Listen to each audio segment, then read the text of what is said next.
Oregon State and Arizona is sneakily a fantastic football game. And Oregon State, number 11 in the country, yeah, they can lose. You are Locked On Pac-12, your daily podcast on the Pac-12 Conference. It's the Locked On Podcast Network, your team every day.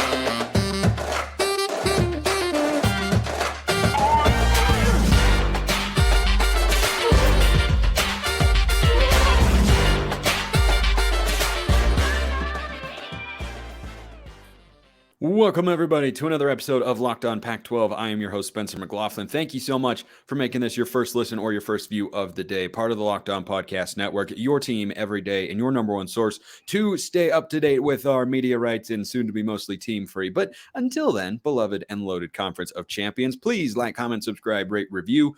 Please and thank you. Wherever you listen to or watch this show, which today is brought to you by FanDuel Sportsbook, official sportsbook of Locked On. Make every moment more right now. New customers can bet $5 and get $200 in bonus bets guaranteed. Visit FanDuel.com/LockedOn today to get started. Carter Bahns with me today, 24/7 Sports, BeaverBlitz.com, our Oregon State guy here on the show. Carter, I'm not saying Oregon State will lose this game, though we'll do predictions a little bit later in the – I'm just kidding. I'm saving that for Friday because I don't know yet. But I don't know that Oregon State will lose this game. But make no mistake about it, they can lose this game. I'll go on the record right now. A little preview to the BeaverBlitz.com staff picks, which go up on, I believe, Friday morning. I picked Arizona to win this game. I think this is a game that really sneaks up on a team like Oregon State. Now, I mean, they've taken Arizona seriously. They've had a bye week to prepare, but this is one of those, you're going on the road in Pac-12 after dark against a team that's playing with a ton of confidence. This is a game that I think Oregon State can lose, and a lot of people would be surprised about it. We'll talk betting later, probably, I see on the rundown, but the point spread is right about where I would expect it to be. I mean, as it usually is, but I think there's a lot of value in taking Arizona there. I really do. I think they've got everything it takes to beat this Oregon State team, even though I think Oregon State's a better team.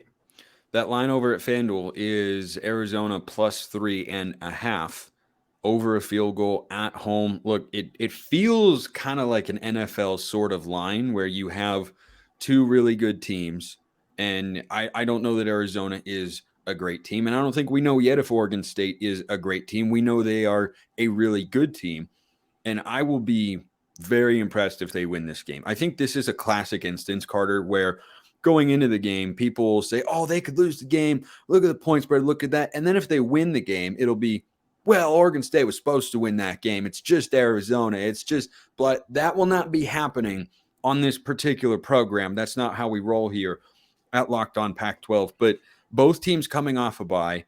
Arizona is 4-3. They're trying to get to a bowl game. The stakes are not quite as high for Arizona as Oregon State. And though there is still something to play for that Arizona has not secured this year, which is making a bowl game, which is the next step in their progression under Jedd Fisch as they look ahead to the Big 12. I think he's doing a really, really good job. One reason that you can draw as a conclusion as to why you should think Arizona's in a good spot here, Carter, is they're undoubtedly playing still with less pressure than Oregon State, who has to win to keep their Pac-12 championship hopes alive, unless they're going to sweep Oregon and Washington, which is a pretty darn tall task, and to keep the college football playoff hopes alive, which they are still alive for, by the way. Not everyone's talking about them because, they're trying to get to a Pac-12 championship game first. But if Oregon State wins out with a favorable schedule here, they would absolutely be in the college football playoff. Any one-loss Power 5 champion would be with the schedule that, teams have in the Pac-12. But I think that element of it does lean towards the Wildcats of Oregon State hasn't been great away from home. It's their only loss this year at Washington State. Their defense struggled mightily at Cal, who's an okay but not great team. Arizona is better. And I look at Arizona and say, that feels like a team that each of the last couple weeks has just played loose, no pressure, nothing to lose. And that's a dangerous team to play on the road.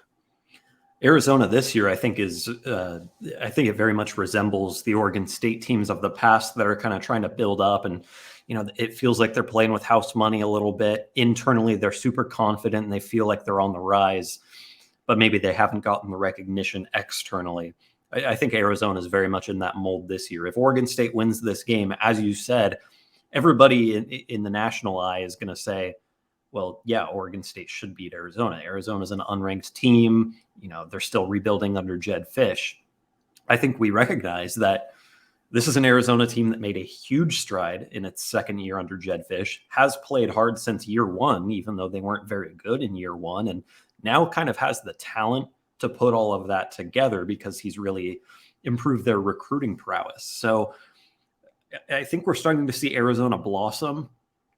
And I find that dangerous for a team like Oregon State that, again, hasn't quite made it to that next step in its progression, even though we expect it to. And, maybe it should. Maybe this is a game that Oregon State should win. I don't know. I think the Wildcats, again, like I said, have what it takes. They have a ton of momentum right now. I know their record isn't pristine, but look at the way they played against USC. Look at the way they played against Washington. And then to go on the road and just absolutely demolish a Washington State team that Oregon State lost to in Pullman. I mean, there's a lot going in the Wildcats' favor here. Yeah, I don't think every single week Arizona is 38 points better than Washington State. I think they caught them on a bad day, but Arizona also played very well on both sides of the football. I mean, they did better against Cam Ward than Oregon did last week. Cam Ward was under 200 yards against the Wildcats, and at Autzen Stadium, Cam Ward bounced back, went for 438. Now, the offense didn't score a lot of points, but still, it's a testament. My point is that it's a testament to what Johnny Nansen has done as the defensive coordinator, what Jed Fish has done as the head coach. They have made real strides to become a competitive, bowl-capable football team. I thought before the season they would end up being a bowl team. That prediction is looking pretty darn solid right about now with that win at Wazoo. And here's the other thing, Carter. Arizona is 4-3, but as my guy Josh Pate likes to say, I don't actually know him, but I think his show is fantastic. You are not where your record says you are. Yeah, exactly. 24/7 sports hat that Carter's rocking on today's show. You are not where your record says you are in college football. This is not the NFL. Arizona's 4-3. They have 3 losses to Power 5 teams by 1 possession. 7 points to Mississippi State. 7 points to Washington. What is it, 3 points? I don't even remember what the final score was of that USC game. It was wild and crazy. It was 2 because it was the 2-point conversion. Oh, yeah, that's right. 2 points to USC, double overtime. This is a team that is not to be trifled with by anybody in the Pac-12 with the way, particularly, they've developed a balanced offense. So when you talk about rebuilding a program, there's this trajectory that you kind of follow where you're really bad in your first year, then you get competitive in your second year, and then you get to this point where, you go from losing big to losing small to winning the coin flips to beating teams that you are not expected to beat to competing for a conference championship. That's kind of the steps up the ladder, so to speak. And again, Oregon State is the blueprint of that. Arizona State's still in that you win the coin flippy games, kind of in that realm in their trajectory. I mean, Vegas says this is a borderline coin flip. I think Jed they Fish think has Oregon State's a better team. Remember, this is in Tucson and they are favored. Right. So on a neutral field, Oregon State's favored by a rounded touchdown. But still, it is telling of how competitive they feel this matchup can be. Right. Yeah. I mean, I've seen it within a field goal. I've seen it as low as 2.5 points. So, I mean, that's one play that decides this game. That is kind of the textbook definition of coin flippy, in my opinion. So, Jed Fish, I think astute hire by Arizona, not flashy, but has certainly panned out. The coordinator hires have worked very well for them. The defense taking a step forward. I know we're going to talk matchups later, but I think the defense taking a step forward is absolutely the catalyst for them progressing in their development as a program. Yeah, absolutely. I'm with you there. A lot of big matchups in this game, team-wide and with individual players that you have got to know.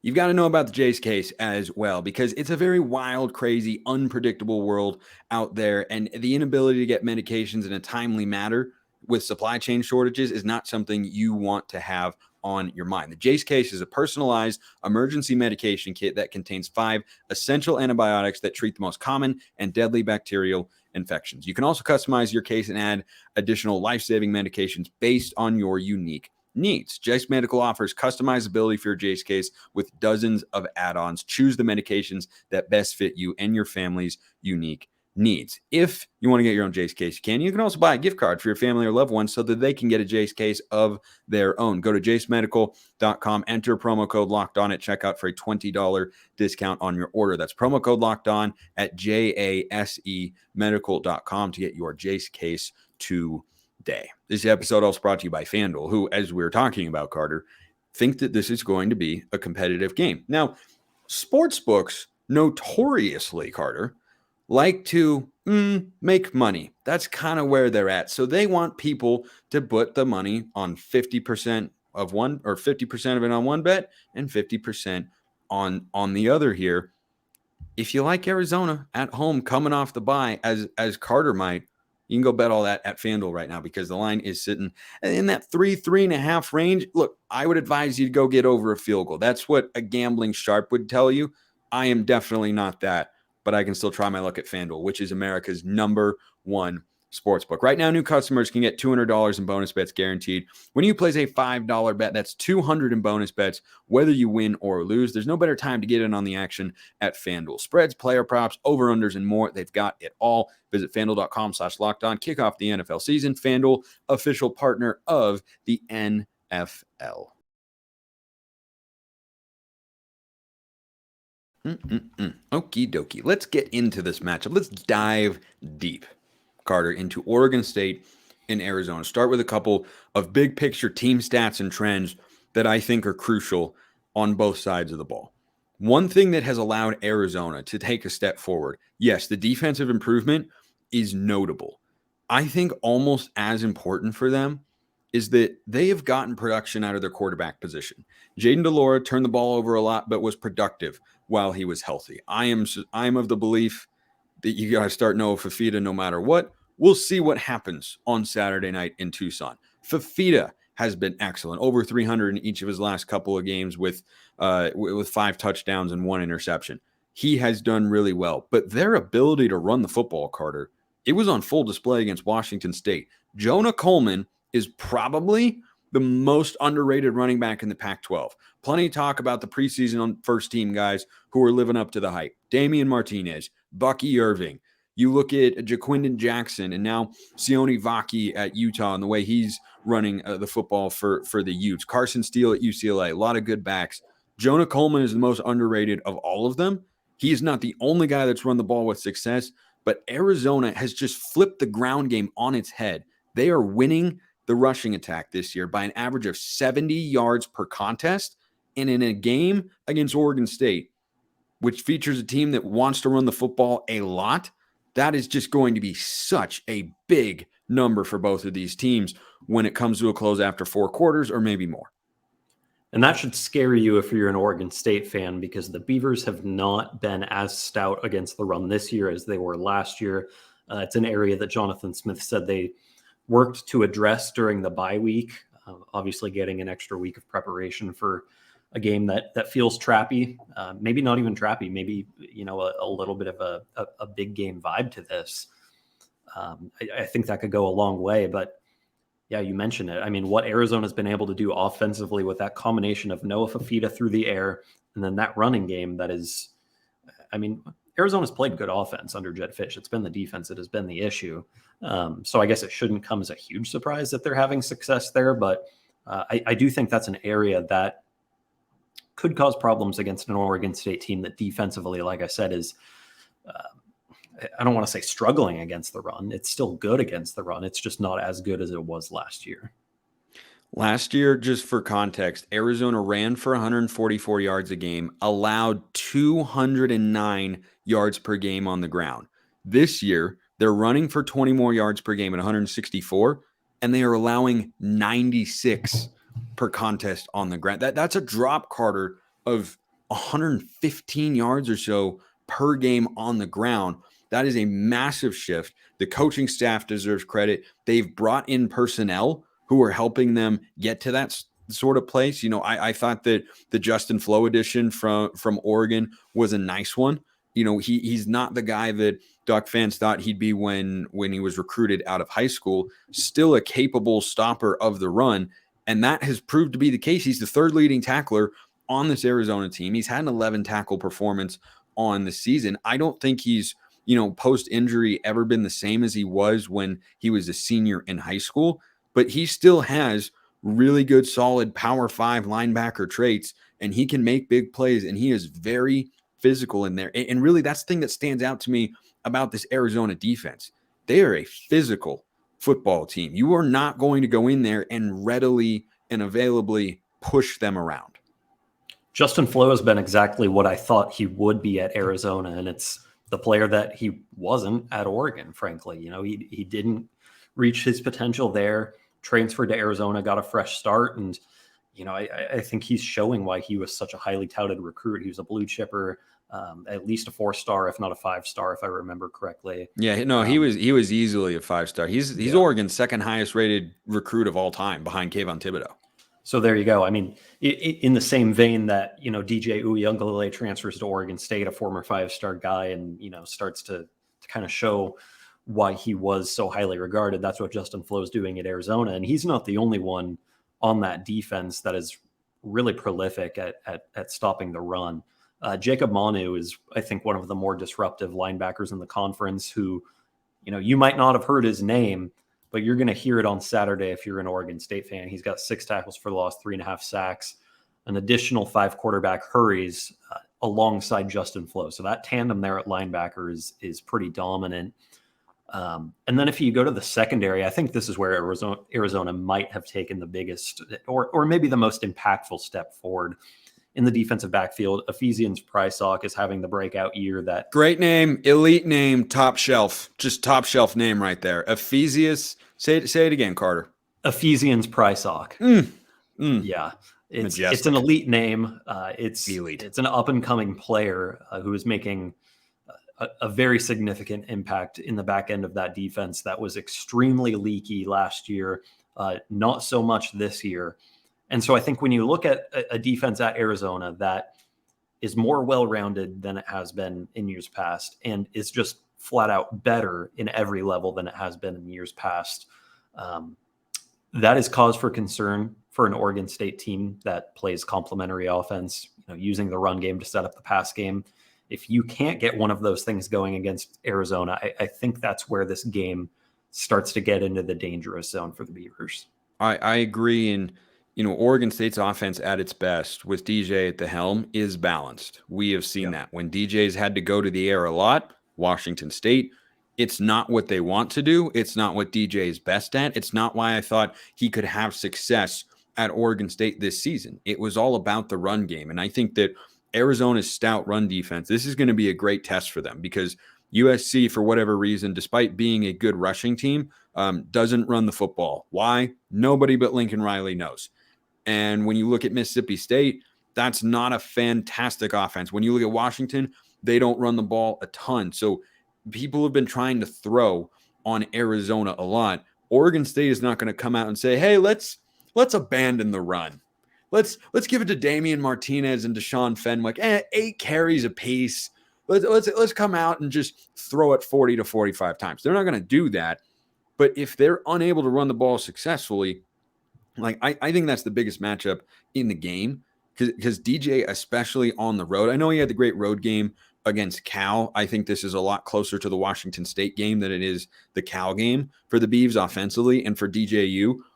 If Oregon State is not able to run the football and allow him to be a complimentary quarterback, that is a big, big problem for Jonathan Smith and company. I think that it's a great matchup. This is the best offensive line that Arizona has faced so far. It's the best running game that they've faced so far. And it's going to be a real challenge for that team to show that, the 96 yards a game that they've allowed to this point, that they're worthy of that particular statistic. And Oregon State likewise. That's kind of a best on best. Right? What does Arizona do well defensively? Stop the run. What does Oregon State do well offensively? They stop the run. I think that's the biggest kind of team concept or stat that defines who wins the football game.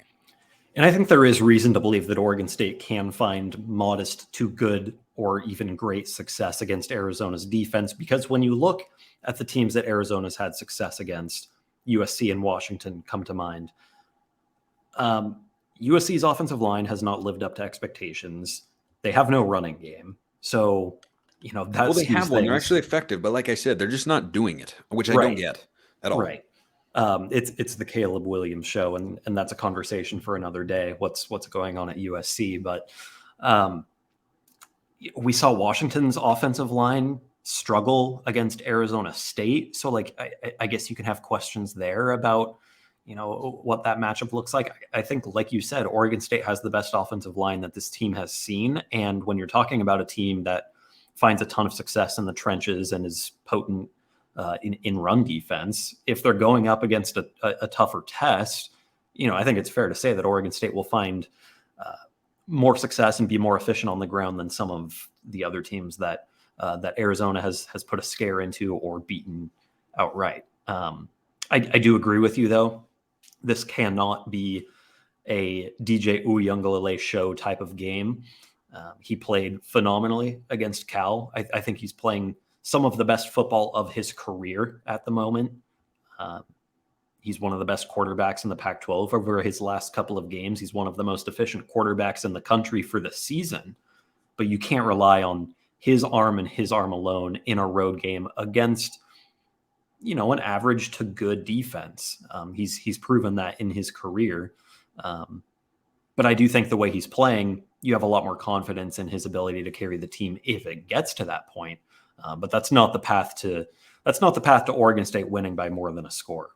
They can win relying on DJ, but I think it would be hairy.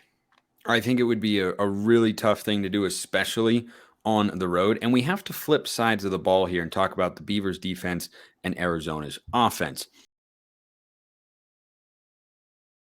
We also have to get to talking about eBay Motors because, gosh, are they great. Passion, drive, and patience. What brings home the winning trophies, also what keeps your ride or die alive. eBay Motors has everything you need to maintain your vehicle and level it up to peak performance, from superchargers, roof racks, exhaust kits, LED headlights, and more. Whether you're into speed, power, or style, eBay Motors has got you covered. With over 122 million parts for your number one ride or die. Mine is so named the Red Rocket. It's out in the garage out there, and I would do anything for it. And eBay Motors has got anything for it. You'll always find exactly what you're looking for. And with eBay Guaranteed Fit, your part is guaranteed to fit your ride every time or your money back. With eBay Motors, you're burning rubber, not cash. Keep your ride or die alive with eBay Motors. eBay Guaranteed Fit, only available to U.S. customers. Eligible items only. Exclusions do apply. So let's talk Oregon State defense here, Carter, against the Arizona offense. I mentioned Jonah Coleman, most underrated running back in the Pac-12. I do not know what we're going to see at the quarterback position. I would go with Noah Fifita no matter what. I don't think you want to break the mojo of the offense and the locker room with the way Fifita has led this team over the last 3 weeks. He has been really, really good. I look at their weapons and say, I mean, that's as dynamic of a wide receiver tandem as you've got in the entire Pac-12. You surely look at Rome Odunze and Jalen McMillan and Jalen Polk and say, okay, that's the best receiving core in the country. But USC's receiving core suddenly doesn't look, as hot as they once did. Still very good. But right up there, Tetairoa McMillan, Jacob Cowing, you supplement with McLaughlin, the tight end. Like, it's a real offense with good weapons. And if Fifita has time, he's shown he's going to get those guys the football. Going up against an Oregon State secondary that dealt with some injuries before the bye week. Ryan Cooper Jr., I believe Jonathan Smith said is questionable this week. So we'll see. I mean, they were pretty thin at corner. And I think if you're going up against a guy like Tetairoa McMillan or Jacob Cowing, who, I think we hail as one of the best receivers in the conference and highly underrated at the national level as well.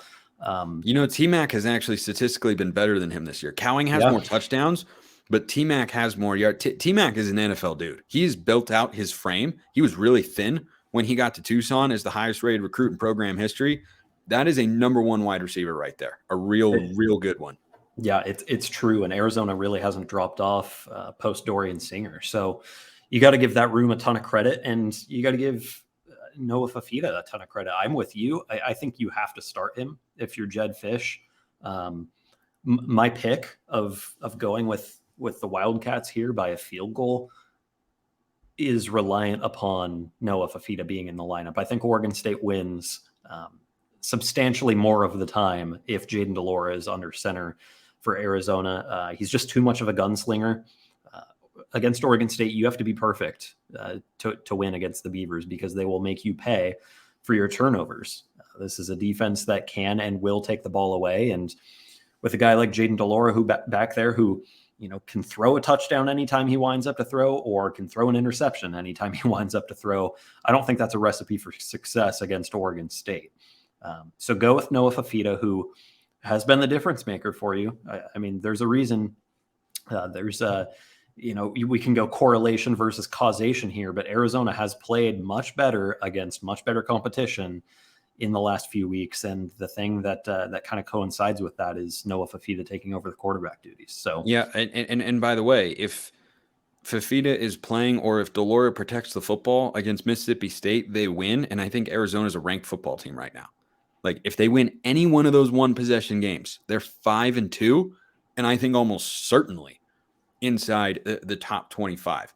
One thing I want to ask you about is the Oregon State defense, because so far away from Reser Stadium, it's been a little bit more than just a struggle.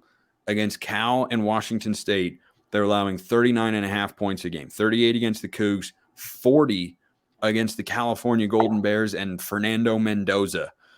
Nobody saw that one coming, but that's what happened there. How much does that concern you going into what is going to be a rowdy environment in Tucson? It should be an awesome one. It does concern me. I mean, Arizona scored 40 plus points. How many of the last weeks? I mean, I know they didn't get there against Washington, but they got there against USC and Washington State, both of those games on the road. I know two in a row, two games in a row right. On the road, scoring over 40 points. And I know USC's defense is frankly horrific, and Washington State, for whatever reason, just didn't have it on that day. But I mean, those are two tough environments. I don't care who you're going up against. You're playing at the Coliseum and on the Palouse. Like, it's not easy to win in either of those places. And they did so scoring 44 points. I mean, Washington State's defense is nothing to scoff at. That's a good defense. So, yeah, I mean, I think it is concerning. Oregon State's defense, again, hasn't been as dominant as it was last year. And certainly on the road. I mean, it's been good at Reser, but on the road, the struggles, as you noted, I just don't know if you can have a ton of trust in their ability to go out here and put together a flawless game like they have at Reser, particularly with the way that they got carved up by what was at the time a third string quarterback at Cal and Fernando Mendoza. Maybe they weren't preparing for him. I don't know, but I mean, that should give you some pause. Yeah, I agree, and it's why at this point in time, until Oregon State fans in the comments section maybe, or in my Twitter mentions at Smalls_55, DMs and mentions are always open.